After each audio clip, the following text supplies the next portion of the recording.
એક માણસનું છે ને મૃત્યુ થઈ જાય છે અને તે ભગવાનને ઈશ્વરને મળે છે, ત્યારે ઈશ્વર એને એમ કહે છે કે તારે સ્વર્ગમાં જવું છે કે નર્કમાં જવું છે. કે ત્યારે પેલો માણસ એમ કહે છે કે તમે મને સ્વર્ગે બતાવો અને નર્ક પણ બતાવો, કે કેવું સ્વર્ગ હોય અને કેવું નર્ક હોય એ મને નથી ખબર. કે ત્યારે ઈશ્વર છે ને એને પેલા નર્કમાં લઈ જાય છે. હવે નર્કમાં જઈને જોવે છે ને તો 56 પ્રકારના ભોજન પડેલા હોય છે અને આજુબાજુ બધા માણસો બેઠેલા હોય છે, પરંતુ એનો પ્રોબ્લેમ એક હતો કે એ માણસો છે ને આમ કોણીએથી હાથ સીધા હતા, વાળી નહોતા શકતા કે કઈ ખાઈ નહોતા શકતા, અને ભોજન છે ને આમ હવામાં ઉછાળતા હતા, પરંતુ કોઈના મોઢામાં તે જાતું નહોતું. ભોજન બધાય પડ્યા હતા, એક સરસ મજાની પકવાન હતા, મીઠાઈ હતી, પરંતુ કોઈ ખાઈ નહોતું શકતું.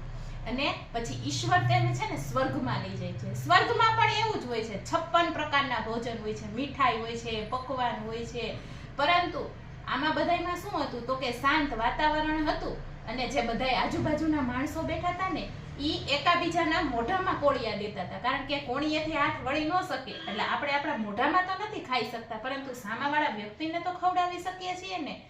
કહેવાનો મતલબ શું છે કે સ્વર્ગ અને નર્ક કાંઈ નથી, પરંતુ સ્વર્ગ અને નર્ક છે ને માત્ર વિચારોનો તફાવત હોય છે. આપણે આપણા માટે જીવીએ ને એ નર્ક છે, પરંતુ આપણે બીજાના કામમાં આવીને બીજા માટે જીવીએ, બીજાનું ભલું કરીએ, બીજાનું સારું કરીએ ને એ સ્વર્ગ છે.